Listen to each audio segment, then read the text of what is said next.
Police in Pakistan-administered Kashmir have clashed with protesters demanding subsidies on food and electricity. At least 9 people have been killed and more than 200 injured. Hamza Muhammad reports. A protest of a rising living cost and demand for government reforms turning into chaos, leaving several people, including police and civilians, killed and hundreds injured. Authorities say the death toll could rise. Officials accused the protesters of carrying guns and attacking security forces sent to stop them from blocking roads and damaging property. But the protesters denied the accusation. We are a peaceful people and no force can silence our voice. From children to elders, every one of us is united in demanding our rights. Protesters say they were fired on with live rounds. The police have opened fire. Children have been injured and some of our brothers have been killed. Yet we have done nothing except rally peacefully. Is this a price for demanding justice?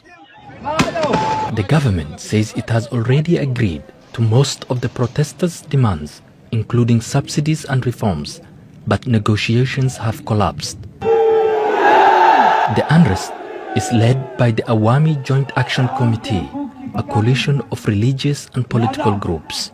They accuse authorities of breaking their promises. Similar protests happened in Pakistan-administered Kashmir last year, when the government reached an agreement over subsidies with the demonstrators to end the unrest. The region is already scarred by decades of conflict between India and Pakistan and now faces a new crisis within its borders. Hamza Muhammad, Al Jazeera. Well, joining us from Islamabad, Zafar Jaspal. He's a political analyst and an associate professor of international relations. That's at Qadi-e-Azam University. Thank you for speaking to us, Mr. Zafar. Well, when we look at these protests, why have people in Kashmir had to depend on the state for basics in the first place? It's a reflection of the failure of the Azad Kashmir government. It failed to fulfill its promises to the people. And secondly, it's also a reflection of the increasing cost of life or inflation, which they are demanding in the form of subsidies on floor and electricity. Government has been doing its best, but they think that there is a disconnect between the government officials' living style and common people. So there is a elitist style which is now seems there, and that's why common people are frustrated. Now, the government says that it's already agreed to most of the protesters' demands, including subsidies and reforms, but at the same time, negotiations have collapsed. Why is that, do you think? In fact, there is a major demand. It's not a new demand. Since long they are demanding about the end of the, in the Azad Jammu Kashmir Legislative Assembly, with which they have their own, there are 12 seats from the Pakistan, and then there are other seats, which they call it refugee seats in the assembly. They think that these refugees are now settled in Pakistan, and they become a part and parcel of the interference of the Pakistani government in the internal affairs of the Azad Kashmir within the parliament.